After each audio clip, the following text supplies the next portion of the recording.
इनके नाम अनंत होंगे। अनेक रूप रूपाय विष्णवे प्रभ विष्णवे। जब गौवे चलाएंगे गोपाल गोविंद हो जाएंगे, लोगों के दुखों को दूर करेंगे। जनान दुखानर्दयति, जनार्दन हो जाएंगे। बंशी बजाएंगे, बंशीधर मुरलीधर हो जाएंगे। कालिया नाग के फणों पर नृत्य करेंगे, नटवर नागर हो जाएंगे। गिरिराज पर्वत को बाएं हाथ की छोटी उंगली पर उठाएंगे, गिरिधर नागर हो जाएंगे। गोपी बल्लभ ये हो जाएंगे। अनंत नाम होंगे इनके। सदग्रंथ वर्णन करते नामकरण हुआ। यशोदा मैया ने 56 भोग बनाए। सबसे पहले गर्ग जी को बिठाया। महाराज ब्रह्म भोज होना चाहिए प्रथम। गर्ग जी भोजन करने लगे। भारतीय संस्कृति है एक, जब हम भोजन ग्रहण करते हैं ना, पहले परमात्मा को अर्पण किया जाता है। त्वदीयं वस्तु गोविंदा तुभ्यमेव समर्पित। हे प्रभु, आपकी दी हुई वस्तु है गोविंद, आपको अर्पित करता हूं। ये मर्यादा है। गर्ग जी ने आंखें बंद की, जल लिया, आपकी दी हुई वस्तु गोविंद आपको अर्पण। जैसे आंखें खुली, थाली से भोजन खाया। इधर उधर देख रहे हैं तो कोई भी नहीं है। पालने में छोटा सा शिशु है, अभी तो 28 दिन का ये, कहाँ चला गया ये भोजन? यशोदा मैया आई, गर्ग जी बहुत दूर से आए आप मथुरा से, आपको बहुत भूखो लगी है, आराम से भोजन कीजिए। आपने 56 भोग बनाए हैं। दूसरी थाली परोसो। फिर किया, आंखें मूंद के आपकी दी हुई वस्तु गोविंद आपको अर्पण। आंख खुली, थाली से भोजन गाया। ये कहा जा रहा है भोजन? यशोदा मैया फिर थाली गाई। सोच रहे एक दाना मुख में नहीं गया, वहां काउंटर पर 3 थालियां लिख ली गई है। अब की बार सतर्क रहे। एक आंख बंद कर दी, एक खुली रहने दी और बोलने लगे, हे गोविंद, आपकी दी हुई वस्तु, इधर उधर भी देख रहे एक आंख से, आपको अर्पित। जैसे ही जल छोड़ा, पालने से हाथ भी आया थाली की ओर। गर्ग जी ने हाथ पकड़ दिया। ओ 28 दिन के हो प्रभु, आप अभी से लीला प्रारंभ कर दी आपने। कन्हैया ने सोचा कहीं मैया ना आ जाए, हाथ छिड़क दिया, खड़े हो गए गर्ग जी। निवल मोहि जानी के हाथ छुड़ा ले जाए, हृदय से जब जाओगे सबल मन गाता है। हे गोविंद, निर्बल जान करके हाथ छुड़ा लिया। जिस दिन मेरे हृदय से आप जाएंगे उस दिन सबल बनूंगा। बड़ी लीला है परमात्मा की, अनंत। सदग्रंथ वर्णन करते हैं परमात्मा की प्रमुख लीलाओं में माखन चोरी की लीला बड़ी विशेष है। कन्हैया के जो मित्र थे, बड़े सुंदर नाम है, भद्र, बलभद्र, मंगल, मधुमंगल, तोष, प्रतोष, संतोष। एक जो मधुमंगल है, पूर्णमासी का जो बेटा था, वो बड़ा दुबला पतला था। कन्हैया ने कहा, मधुमंगल कुछ ग्रहण क्यों नहीं करते? गोकुल जी में तो माखन और दूध की नदियां बगती है, क्या हालत बना दी है, 1.5 हड्डी की हो गई। मधुमंगल ने कहा महाराज, सारा दुग्ध, सारा माखन कंस के मल्लाहों के लिए जाता है। हमारी आर्थिक ये सब बेचना पड़ता है। हमारे लिए तो तक्र छाछ भी नहीं मिलती। अच्छा, एक काम करना पड़ेगा, हम ऐसा काम करेंगे, गौओं को पालेंगे, खूब दुग्ध का उत्पादन 2 गुना कर देंगे, फिर कुछ भाग बेचने के लिए रहेगा, कुछ अपने को ग्रहण करने के लिए। अब गोपाल हो गए मेरे परमात्मा, रोज गैया चारण कर रहे हैं, दुग्ध का उत्पादन कैसा हो गया? 2 गुना। पर वो मित्र रहे वैसे 1.5 हड्डी के। पूछा कि अब क्यों नहीं लेते? महाराज अब घर वाले बोलते हैं कि कुछ बचा भी लेंगे धनराशि, इसलिए सारे का सारा आप भी बेचते। अच्छा, अब सीधी उंगली से नहीं निकलेगा कि अब थोड़ी टेढ़ी करनी पड़ेगी। एक नया मंडल बन गया, नया संघ बन गया, एक बाल गोपाल माखन चोर संघ मंडल। अब रोज माखन चोरी होने लगी। एक रोज तो हद हो गई। कन्हैया एक गोपी के पीछे माखन चोरी करने गए। स्वयं प्रभा नाम की ये गोपी,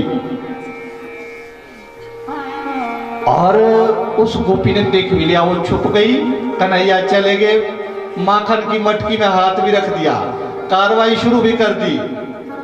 उस गोपी ने भी पकड़ दिया। कौन हो तुम? सोचा अगर ये बोलूंगा कि नंद राय का बेटा हूं तो पहचान लेंगे। बलराम जी को कोई नहीं जानता, कहा मैं बलराम दाऊ का छोटा भाई हूं। चलो वो तो ठीक है, पर यहाँ क्यों आए हो मेरे घर में?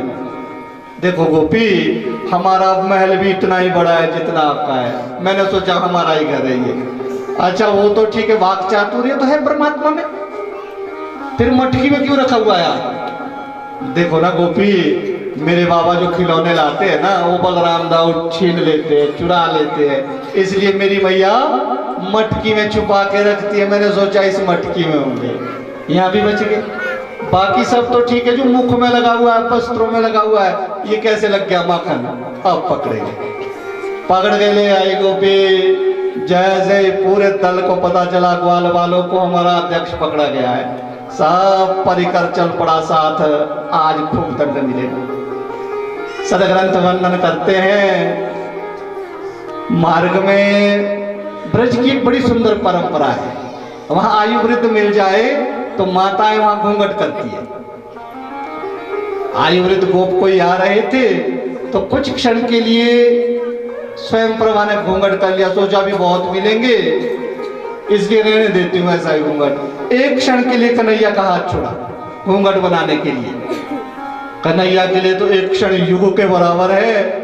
कन्हैया ने उसी स्वयं प्रभा के बेटे का हाथ थमा दिया गोपी को। अब उसी हाथ को पकड़ करके जा रही है दौड़ के। आज दिखाती हूँ यशोदा को, रोज झुटलाती है हमको। कन्हैया दूसरे रास्ते से गए, अपने कक्ष में बैठ गए, चिल्लाने लगे, मैया कहाँ हो आप? सुबह से बैठा हूँ कक्ष में, आप तो इतनी व्यस्त हो कार्य में। दौड़ के आई माँ, कलेजे से लगाया। मैंने तो सोचा तुम खेलने गए हो ग्वाल वालों के साथ। नहीं मैया, आज तो यही था मैं। उतने में स्वयं प्रभा भी चिल्लाने लगी, यशोदा बाहर आओ, आज मैं तेरे चोर को पकड़ करके लाई। जब खूब चिल्लाई तब यशोदा, क्या हुआ है देवी, क्यों चिल्ला रहे? तेरे चोर को पकड़ के लाई हुआ, कहाँ है? घूंघट ऊपर किया, जैसे ही बच्चा के किया, क्या देखती है? बार बार आंखें मलती है, ये तो मेरा ही बेटा है। कन्हैया मुस्कुराते हुए आ गए गवाक्ष में, अट्टालिका पर चढ़ गए। ओ तुम्हारी लीलाएं परमात्मा की बहुत अनंत लीलाएं। सदग्रंथ वर्णन करते हैं, एक दिन घर में ही चोरी करने लगे। सोचा ये जितने भी ग्वाल बाल है, पूर्व जन्म में जब मैं रामावतार में था तो ये सब रीछ भालू बानर थारा पद्म थे, ये मैं कुछ कर ना पाया, मर्यादा में बंधा था। अब की बार खूब सेवा करूंगा इनकी। पर आज पकड़ लिए गए, माँ ने देख भी लिया, दंड देना चाहा, दाम बंद करना चाहा, दांव में बांधना चाहा। सदग्रंथ वर्णन करते हैं, दांव ने अपनी, जो दाम होता है रस्सी, उसने अपना स्वभाव बदल दिया। तदपि द्वयंगुलम न्यूनम यदा दत्त बंधनम। सदग्रंथ वर्णन करते, वहां भी परमात्मा ने बड़ी दिव्य लीला की। आंगन में कुबेर के दो बेटा नल कुबेर और मणिग्रीव वृक्ष बन करके शाप रूप खड़े थे, दोनों का उद्धार मेरे परमात्मा ने कर दिया। कृष्ण बलदेव के गोकुल जी में बड़े उपद्रव होने लगे। नंद राय जी ने सबके साथ मिलकर के विचार किया, कुछ क्षण हम इस स्थान को त्याग करके कहीं अन्यत्र रहेंगे। नंद राय जी के मित्र वृषभान जी, उन्होंने बुलाया। अब 5 वर्ष की आयु में मेरे परमात्मा वृंदावन गए, और वृंदावन में मेरे परमात्मा ने बकासुर, बत्सासुर, अघासुर के उद्धार से अपनी लीलाएं प्रारंभ किए। बड़े आध्यात्मिक वर्णन है ये, परंतु समय के अभाव में हमको तो स्पर्श करने पड़ रहे हैं। ये अद्भुत अध्यात्म है, ये भारतीय संस्कृति का दर्शन है। इन लीलावतारों में सदग्रंथ वर्णन करते, जब अघासुर का उद्धार किया ना मेरे परमात्मा ने, ब्रह्मरंध्र को फाड़ करके मेरे परमात्मा बाहर आए। देवताओं ने बड़ी पुष्प वृष्टि की, ब्रह्मा जी भी आए स्तुति गाने। पर उसके बाद जब ग्वाल बालों के साथ जूठन पीठन खाने बैठ गए ना, तो ब्रह्मा जी भी मोहित हो गए। ब्रह्मा जी को लगा कैसा ब्रह्म है ये, इसको तो खान पान का बोध भी नहीं है, जूठन पीठन खा रहा है। मैं तो विधि विधान का विशेषज्ञ हूं, भोजन करने से पहले हाथ धोए जाते हैं, जूठन नहीं खाया जाता। मुझे नहीं लगता। परीक्षा के लिए सारी गऊओं को ग्वालों को चुरा के ले गए। मेरे परमात्मा ने सोचा जो जिस चीज का विशेषज्ञ है उसको उसी विषय में प्रास्त किया जाए तब तो मजा है।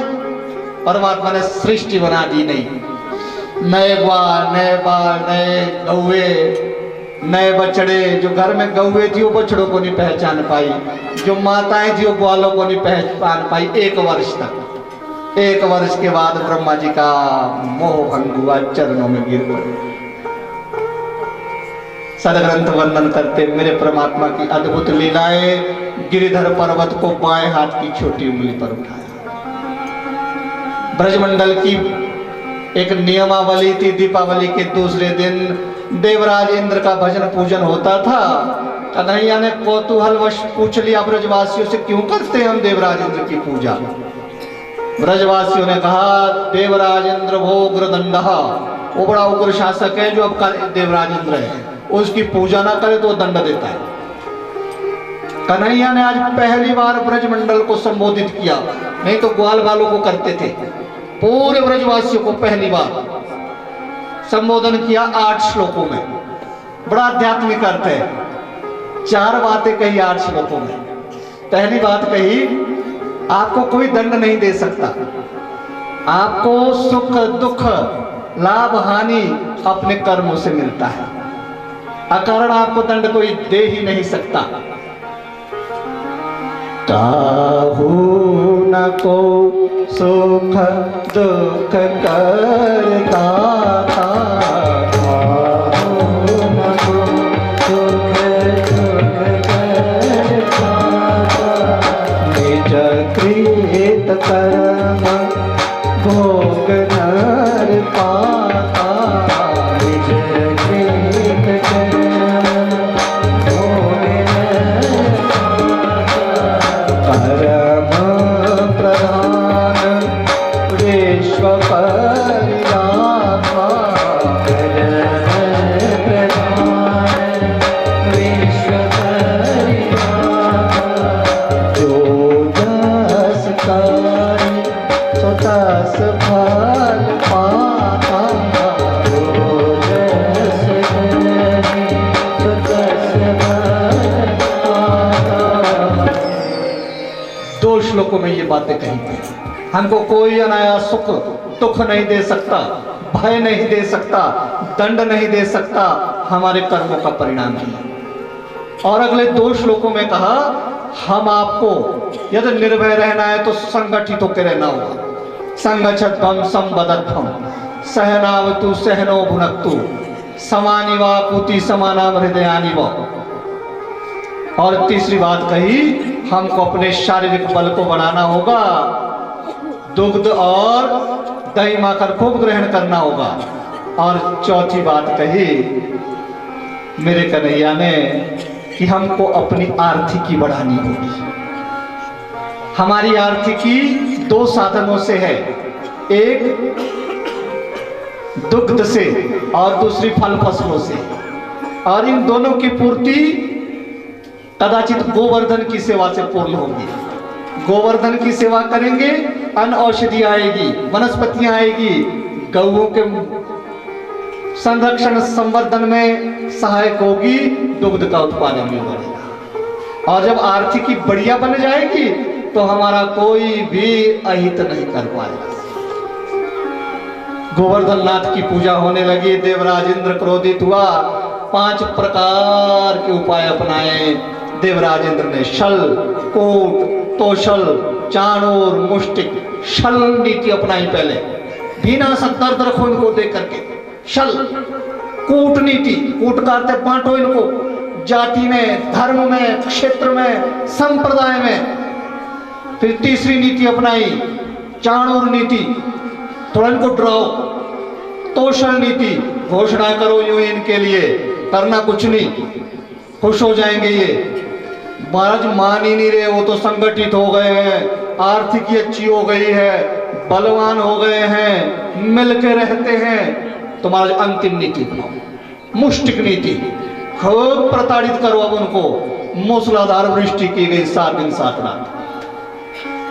सदग्रंथ वर्णन करते हैं, अब जो गोवर्धन नाथ की सेवा की है उससे जो मिला है वही रक्षा करेगा। यही गोवर्धन नाथ हमारे रक्षक है। बाएं हाथ की उंगली पर उठा गए मेरे परमात्मा गोवर्धन को। बोली गिरिधर भगवान के। कदाचित लगा ग्वाल बालों को कि हमने भी लकुटियां लगाई हुई है, लाठियां, इससे टिका हुआ ये भ्रम। तो देखिए कन्हैया अगर आराम करना है तो कुछ क्षण करो, आराम ने उठाया हुआ थोड़ा सा नीचे अंगूठी को किया, मेरे परमात्मा ने सारी लकुटियां टूटी। बचाओ प्रभु। आज ब्रजमंडल को बोध हुआ कन्हैया साधारण नहीं, अब पीछे पड़ गए। आप परमात्मा हो, बताओ कौन हो आप? कन्हैया ने बोला आपको क्या चाहिए बताओ, मैं हूं परमात्मा या नहीं? फिर हमको अपना वैकुंठ दिखाओ। परमात्मा ने भेज दिया ब्रजमंडल को वैकुंठ। जब ब्रजमंडल वाले वैकुंठ पहुंचे ना, वहां अनंत अनंत मुख वाले ब्रह्म, 1000 मुख तक वाले महादेव, अनंत सदाशिव तक सबकी स्तुति कर रहे हैं। वहां किसकी स्तुति हो रही होगी? अब वहां की भाषाएं नहीं जानते ब्रजमंडल वाले, वहां तो वैदिक भाषा में बात की जा रही है। सुदूर भीड़ में से देखा कि बहुत योजन दूर कोई बैठा है, उसकी स्तुति हो रही है। जब ध्यान से देखा तो कन्हैया बैठा हुआ है हमारा। ओ हमको नहीं रहना यहाँ, ये तो हमारे साथ कबड्डी खेलता है, कुश्ती खेलता है नीचे। ब्रजमंडल के लिए कितने सरल हो गए हम आपके लिए परमात्मा माधुर्य लीला में, जिनको पाने के लिए योगी तपस्वी जन्म जन्म मुनि जतन कराही, इतने सरल हुए भारतवर्ष के लिए। सदग्रंथ वर्णन करते हैं परमात्मा ने अनंत लीलाएं, प्रकृति के पोषण की लीलाएं हैं, बड़े आध्यात्मिक वर्णन है। जल की शुद्धि मेरे परमात्मा ने की। कालिया नाम का एक देह में सर्प विषधर भुजंग रहता है। मेरे परमात्मा ये मानते हैं जो जल का दूषण करता है मुझे मान्य नहीं है। प्रतिदिन हम आप श्रवण करते हैं, जल हमारे लिए केवल मात्र H2O नहीं है, हाइड्रोजन और ऑक्सीजन, इतना सा नहीं है जल हमारे लिए। हमारा तो परमात्मा जल में रहता है, नारायण, नीरजा लक्ष्मी जल में रहती है। हमारे तो जल तर्पण, अर्पण, समर्पण, संकल्प के काम आता है। हमारे जल, हमारे यहाँ नदियों की पूजा है, जल की पूजा है। मेरे परमात्मा कूद गए और कालिया नाग से भिड़ गए। परमात्मा ने ऐसा रूप बनाया, चढ़ गए फण पर, नृत्य करने लगे, थाप लगाने लगे मेरे परमात्मा। सदग्रंथ वर्णन करते, रक्त वमन करने लगा कालिया नाग। नागपत्नियों ने कहा आप कृपा कर रहे हैं हमारे पति पर, कृपा नहीं रघुवमन हो रहा है इसके।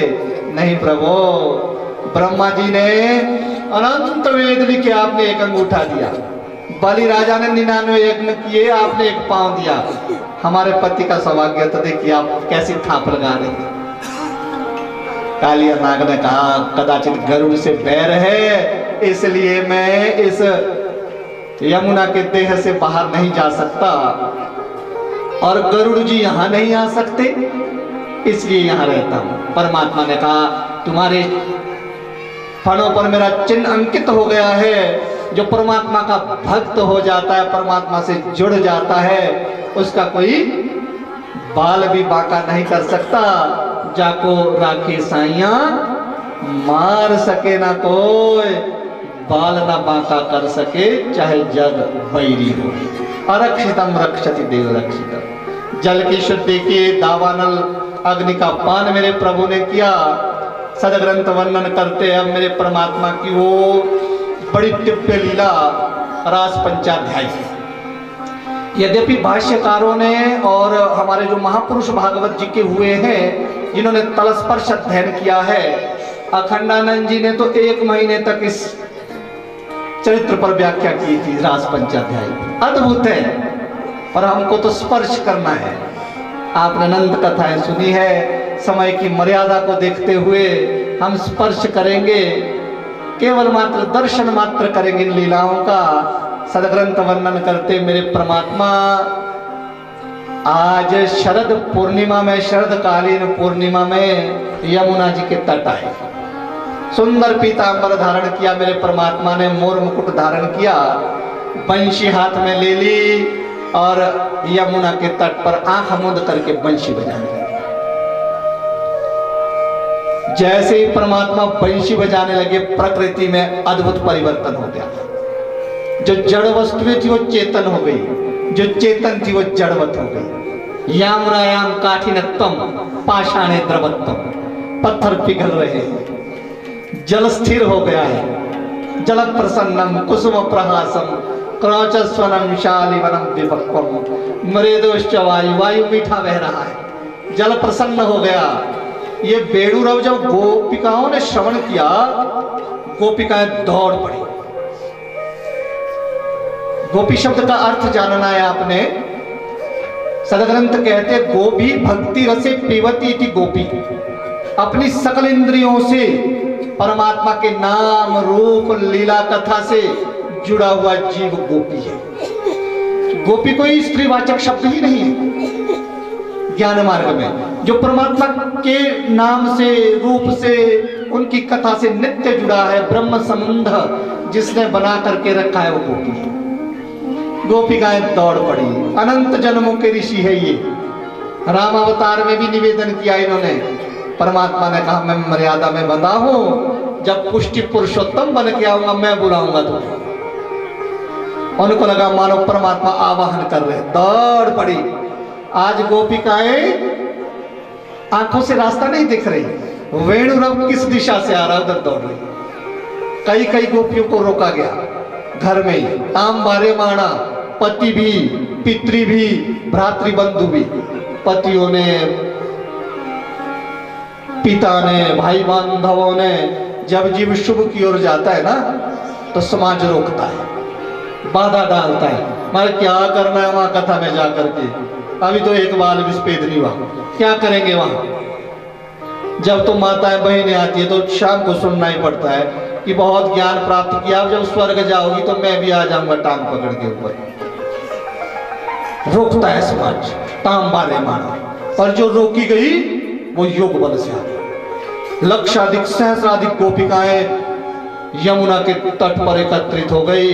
पहले तो परमात्मा ने आंख खोली, जब बड़े लंबे समय के बाद आंख खोली तो क्या किया, स्वागत किया। स्वागतम भो महाभागा प्रिय किंकरवाणी वह, आपका स्वागत है, स्वागत है। प्रसन्न हो गई, पहचान गए प्रभु हम अनंत जन्मों के ऋषि मुनिषि।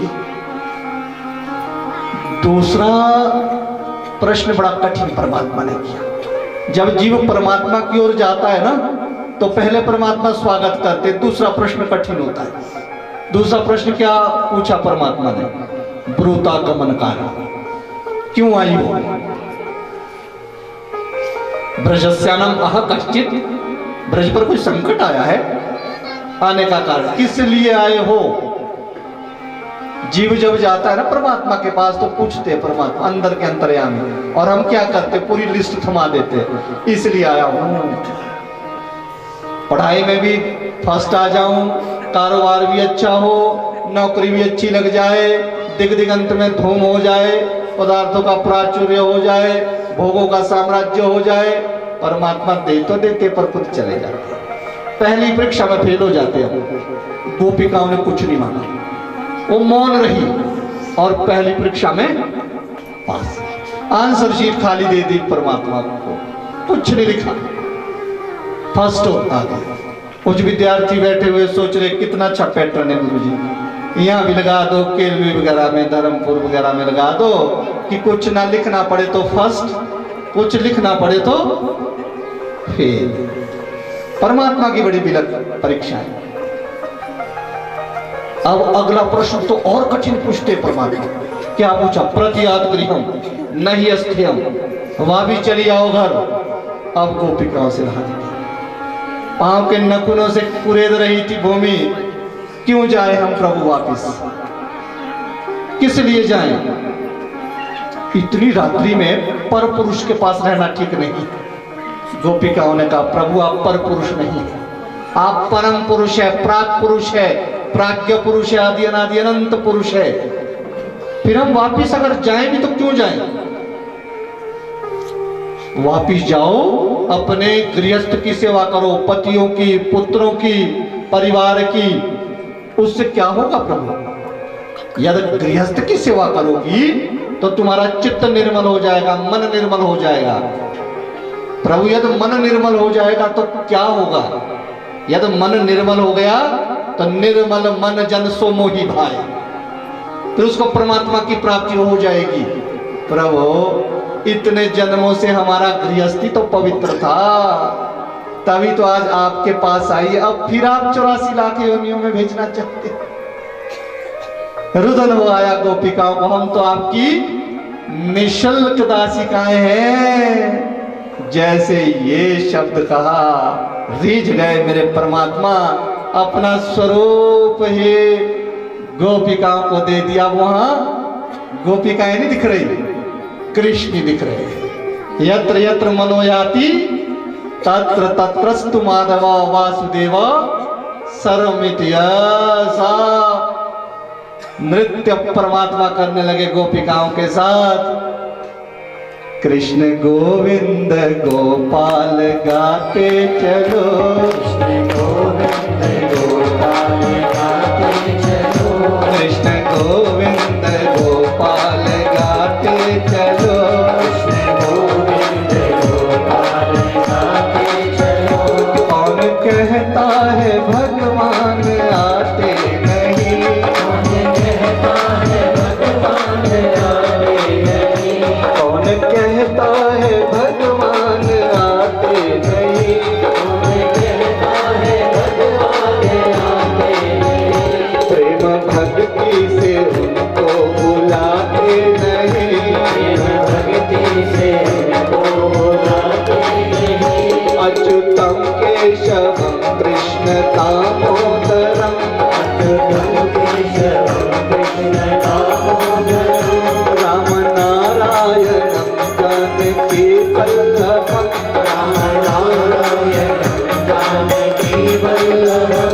नाम जपते चलो काम करते चलो, नाम जपते चलो काम करते चलो, नाम जपते चलो काम करते चलो, नाम जपते चलो काम करते चलो। हर घड़ी कृष्ण का ध्यान करते चलो, हर घड़ी कृष्ण का ध्यान करते चलो। याद आएगी उनको कभी ना कभी, याद आएगी उनको कभी ना कभी। कृष्ण दर्शन तो देंगे कभी ना कभी, कृष्ण दर्शन तो देंगे कभी ना कभी, कृष्ण दर्शन तो देंगे कभी ना कभी, कृष्ण दर्शन तो देंगे कभी ना कभी। मन में विश्वास ऐसा जगाते चलो, मन में विश्वास ऐसा जगाते चलो। कृष्ण गोविंद गोपाल गाते चलो, कृष्ण गोविंद गोपाल गाते चलो, कृष्ण गोविंद गोपाल गाते चलो, कृष्ण गोविंद गोपाल गाते चलो। वक्त आएगा ऐसा कभी ना कभी, वक्त आएगा ऐसा कभी ना कभी। हम भी पाएंगे प्रभु को कभी ना कभी, हम भी पाएंगे प्रभु को कभी ना कभी, हम भी पाएंगे प्रभु को कभी ना कभी, हम भी पाएंगे प्रभु को कभी ना कभी। मन में विश्वास ऐसा जगाते चलो, मन में विश्वास ऐसा जगाते चलो, मन में विश्वास ऐसा जगाते चलो, मन में विश्वास ऐसा जगाते चलो। कृष्ण गोविंद गोपाल गाते चलो, कृष्ण गोविंद गोपाल गाते चलो। अब कुछ समय बाद गोपिकाओं को लगा कि अनंत अनंत ब्रह्मांडों के अधिपति हमारी उंगली पर नाच रहे। मिल तो गया हमको सब कुछ, हमारी चरण धूलि यम कुबेर वरुण इत्यादि माथे पर लगाने तो लग गए। बंदे नंद ब्रज स्त्रीणाम पादरेणुर अभिक्षण शक, सारे देव नतमस्तक हो तो गए हमारे सामने, सब कुछ मिल तो गया जीवन में। जैसे ये भाव हम में आता है, मेरे परमात्मा अंतर्धान हो गए। अब गोपिकाओं का वो विरह, वो विलाप, वो अद्भुत गोपी गीत। तव कथामृतम तप्त जीवनम कविभिरीडितम कल्मषापहम्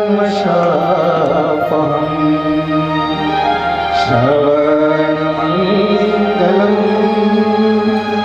श्रीमदाततम् भुवि गृह्णन्ति ते भूरिदा जना। जयति तेऽधिकम् जन्मना प्रजा श्रयत निन्दिता शाश्वतस्त्रयी दयिता दृश्यता दीक्षुता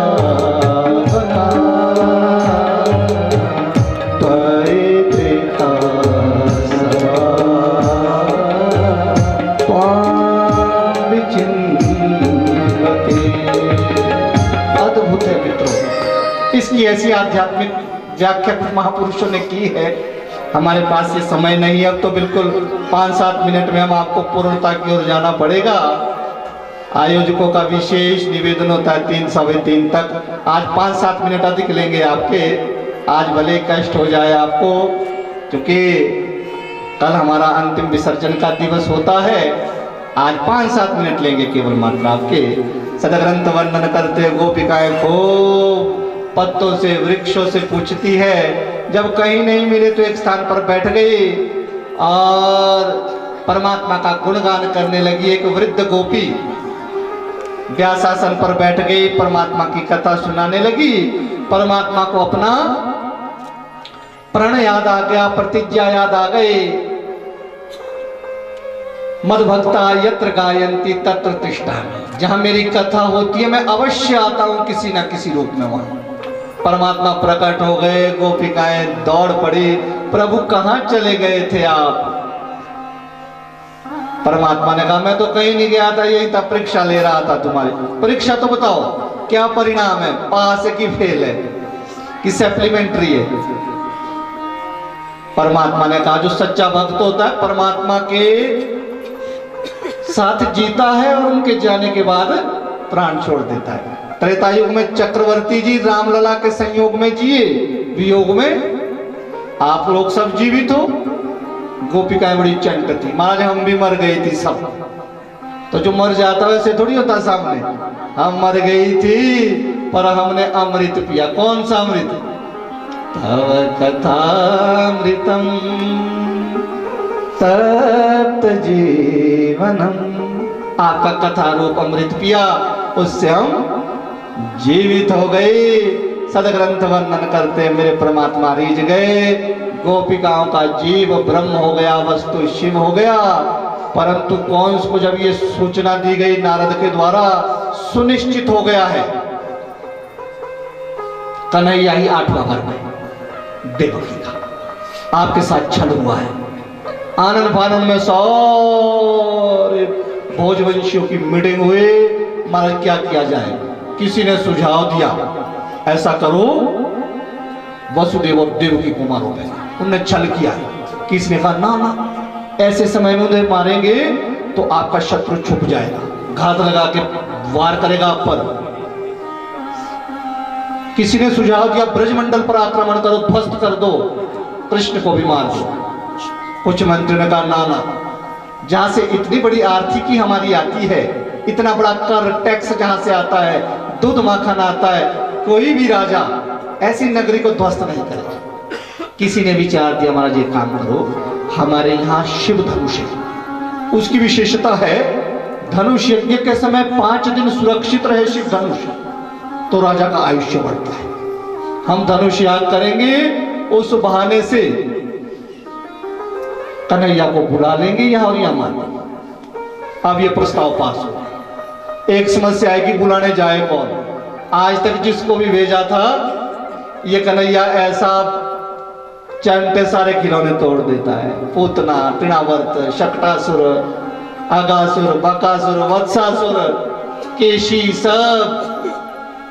अब कौन जाए? एक बार चूहों की जो मूषक होते हैं इनकी बैठक हुई, महाराज जी बिला खा जाता हमको। सबने तय किया ऐसा करेंगे, इसके गले में घंटी बांधेंगे, दूर से पता लग जाएगा कि आ रहा है। सब पास हो गया। अब एक दिक्कत आएगी कि घंटा बांधने कौन जाए? जो जाएगा वो तो। अब कंस के राज्य में अक्रूर जी रहते हैं, वो कृष्ण के भी विश्वसनीय और कंस के भी। क्रूरता से पा नहीं पाया, अब अक्रूर को भेज रहे हैं। अक्रूर की यात्रा का बड़ा वर्णन अक्रूर जी गए ब्रजमंडल में, गोकुल में, गौशाला में गोविंद से मिले, सारी व्यथा कथा सुनाई। गोविंद ने कहा अक्रूर जी गोकुल में ऐसा मत कहना कि इसलिए बुला रहे हैं, ये कहना सबसे ज्यादा टैक्स गोकुल देता है, इसलिए स्वर्णिम रथ भेजा गया है, अन्यथा गोकुल नहीं छोड़ेगा हमको। जब गोकुल को ये पता चला, गोकुल शोकाकुल हुआ। माँ को नींद नहीं आ रही। 11 वर्ष तक कन्हैया और मैया एक सेज पर सोते थे। आज कन्हैया ने क्या देखा? मैया सेज पर नहीं है। रात्रि 12 बजे आंगन में गए, मैया सिसकियां भर रही। क्यों रो रही हो माँ? जब से ये पता चला तू जा रहा है, परवश रोने को मन कर रहा है। मैं तो जल्दी वापिस आ जाऊंगा। माँ खुश हो गई। जबकि कन्हैया जानते हो अब कभी भी इस जन्म में गोकुल वापिस नहीं आएंगे। ऐसे निष्ठुर है प्रभु, गए तो गए। प्रातः काल रथ सुसज्जित हुआ, रथारूढ़ परमात्मा हुए। गोकुल का पत्ता पत्ता रो रहा है। पशु पक्षी परिंदे गोप गोपिकाएं सबके नेत्र गीले हैं। रथारूढ़ होके परमात्मा आगे बढ़े। अंतिम बार गोकुल को पीछे देखा, क्या देख रहे? मैया रोती हुई आ रही है, बावरी होकर के, केश खुल गए। एक क्षण अक्रूर जी से कहा रुको, मैया आ रही है। क्यों हुई है ये बावरी? जरा। मैया जैसे ही पास आई, नंदराय जी ने रोक दिया। जाने नहीं दोगी उसे? कूप मंडूक बना के रखना है यहाँ। ये हमारा बेटा नहीं है। पराई वस्तु पर कब तक मोह रखोगी? ओ, जैसे ये सुना यशोदा माँ ने, मानो अंबर से जल के कलश उड़ेल दिए हो। कलेजा विदीर्ण हो गया, हाहाकार करने लगी माँ। दौड़ पड़ी अब तो कन्हैया के पास। मेरे बच्चे, मुझे क्षमा कर देना। तेरे बाबा ने अभी अभी मुझे कहा है तू तो हमारा नहीं है, मैंने जो तुझे दंड दिया है उसके लिए क्षमा करना। जैसे ये शब्द था, छलांग लगा दी कन्हैया ने, कलेजे से लगा दिया माँ को। कन्हैया भी रो रहे हैं, मैया भी रो रहे हैं। किसने कहा मैं तुम्हारा लाला नहीं हूं? संसार मुझे यशोदा का लाला जानेगा। बड़ी कठिनाई से नंदराय जी ने विलक किया। मेरे बेटे तुम जाओ, मैं संभालूंगा तुम्हारी माँ को। दलती हृदय गाढ़ोद्वेगा द्विधा तु न भिद्यते, ऐसा हाहाकार कर रही है। जिनके पांव न फूटे बयाई,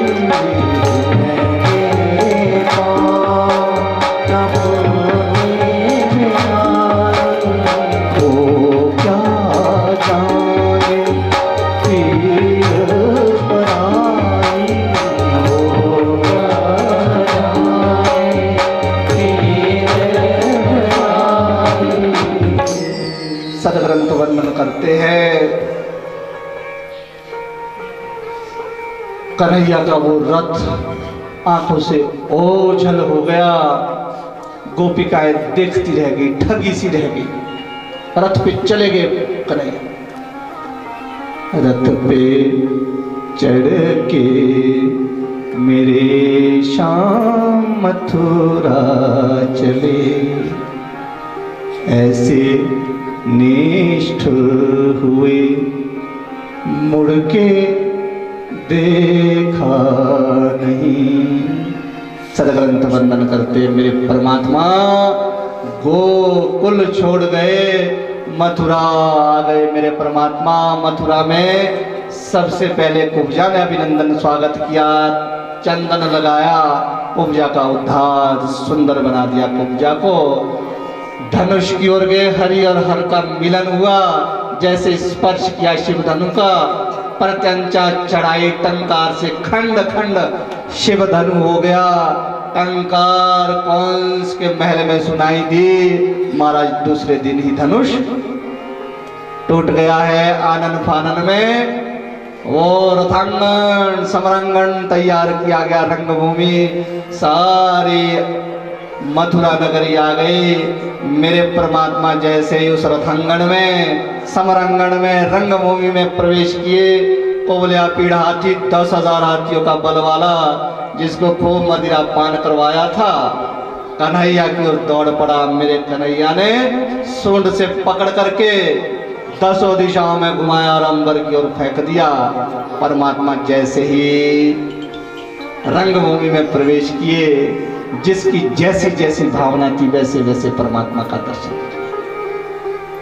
जिनकी रही भावना जैसी, भावना जैसी, दिन देखाई प्रभु मूरत तैसी,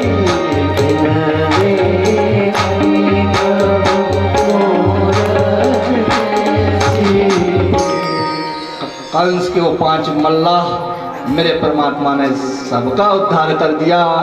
उस दिव्य सिंहासन की ओर चढ़ गए जहाँ कंस बैठा है। कंस को केशों से पकड़ा, रणभूमि में 7 बार घुमाया और अंबर की ओर फेंक दिया। परमात्मा मारते नहीं तारते हैं, उनके प्रहार में भी प्रसाद होता है। भागवत जी के अंदर 2 लोगों को अपनी मृत्यु का बोध हो गया था, एक कंस को, एक परीक्षित राजा को। परीक्षित राजा को बोध हो गया 7वें दिन मेरा मरण है, कंस को बोध हो गया 8वां गर्भ मेरा काल है। परंतु दिशाएं देखिए, परीक्षित राजा ने भागवत जी का आश्रय लिया और 7वें दिन मृत्यु मूर्धनि पदं दत्वा आरुरोहद्भुतम गृहम, मृत्यु को मंगल कर दिया, महोत्सव कर दिया। और कंस सारे जीवन भयभीत रहा, डरता रहा। और सदग्रंथ कहते मृत्यु से भागना नहीं, मृत्यु को तो सुधारना है, और मृत्यु को मंगल बनाने वाला ये ग्रंथ है। कृष्ण बलदेव की, आनंद कंद भगवान की, सच्चिदानंद भगवान की। धन्य आप सभी बड़ी निष्ठा श्रद्धा से कथा सुनते हैं। आजकल दिन बड़े छोटे होते हैं, इन कथाओं के लिए तो 2 सत्र चाहिए, तब जा करके ये कथाएं। आज तो इतनी गति देनी पड़ी, मैंने जीवन में इतनी असंख्य कथाओं की यात्राओं में इतनी स्पीड नहीं दी, इतनी गति नहीं। सोचा दूर दूर से भक्त जन आए हैं, दूर दूर जाना है, बिना प्रसाद के भी ना जाए तब भी दोष लगता है। आज किस कथा संग को हम पूर्णता की ओर ये चलते हैं। कल यज्ञ का शेष है। सदग्रंथ कहते हैं 7 दिनों में कथा न सुनी हो, यदि अंतिम दिन कथा का आशीष ले लिया जाए तो 7 दिनों की कथा का पुण्य मिल जाया करता है। कल आप अवश्य आए। कल जो कथा का समय सुनिश्चित विद्वानों ने, महापुरुषों ने किया है। हमारी कथा संभवतः कल 10 बजे से प्रारंभ हो जाएगी, 9:45-10 से। बहुत सारी अन्य विधियां होती है यज्ञ के विसर्जन काल की, वो भी होनी है। तो कथा का जो हमारा समय है वो 9:45 और 10 बजे का रहेगा। आप आए इस घोर कली काल में 7 दिन का जो ये सतयुग है उसका पूर्ण लाभ लें, पूर्ण आशीष आप कल लें। आज के इस कथा सत्संग को हम आप विश्राम पूर्णता की ओर लिए चलते हैं। भाव से 1-2 क्षण माला का जाप करें, फिर पूर्णता प्रदान करते आज के इस यज्ञ को भाव से। जय जय नारायण नारायण हरि हरि, नारायण नारायण हरि हरि, जय नारायण नारायण हरि हरि, जय नारायण नारायण हरि हरि। तेरी लीला सबसे न्यारी न्यारी हरि हरि, लीला सबसे न्यारी न्यारी हरि हरि, जय जय नारायण नारायण हरि हरि, जय नारायण नारायण हरि हरि, जय जय नारायण नारायण हरि हरि, जय नारायण नारायण हरि हरि। तेरी महिमा प्रभु है प्यारी प्यारी हरि हरि, तेरी महिमा प्रभु है प्यारी प्यारी हरि हरि, जय जय नारायण नारायण हरि हरि, जय जय नारायण नारायण हरि हरि, जय जय नारायण नारायण हरि हरि, जय जय नारायण नारायण हरि हरि। तूने संकट तारे भारे भारे हरि हरि, तूने संकट तारे भारे भारे हरि हरि, जय जय नारायण नारायण हरि हरि, जय जय नारायण नारायण हरि हरि, जय जय नारायण नारायण हरि हरि, जय जय नारायण नारायण हरि हरि। सर्वे भवन्तु सुखिनः, सर्वे सन्तु निरामया, सर्वे भद्राणि पश्यन्तु मा कश्चित् दुःखभाग् भवेत्।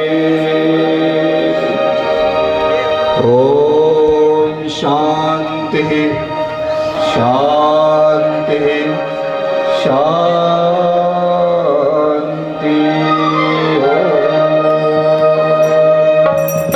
हरि ओम कालमालिने नमः। हरि ओम वीरगंधरे प्रजननस्तु दशवीरकं सर्वगणगं सुतये आयुष्ये प्रजाय पशुसनितो सन्नभयसनि प्रजा बहुधा अयोरेतु श्री भागवत भगवान की आरती, पापियों को श्री भागवत भगवान की आरती, पापियों को श्री भागवत भगवान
उपरि अंगलगनमनुष्यानामध्याभ्यपदे ओम गंगे हर नर्मदे हर जटाशंकरे हर नमः पार्वतीपते हर हर महादेव शंभो देववंदनं मातरवंदनं नाना सुगंधि पुष्पाणि यथा कातोद्भवानि च पुष्पाणि मया दत्त ध्यानं परमेश्वरः पुरुषप्रियलाल की साचे दरबार की जगदम्बे महामाया की। इसके बाद आप सबसे निवेदन है सर्वप्रथम यजमान परिवार व्यासदेव से आशीर्वाद लें, उसके बाद जो दूर से भक्त आए हैं पहले बोले साचे दरबार की जय।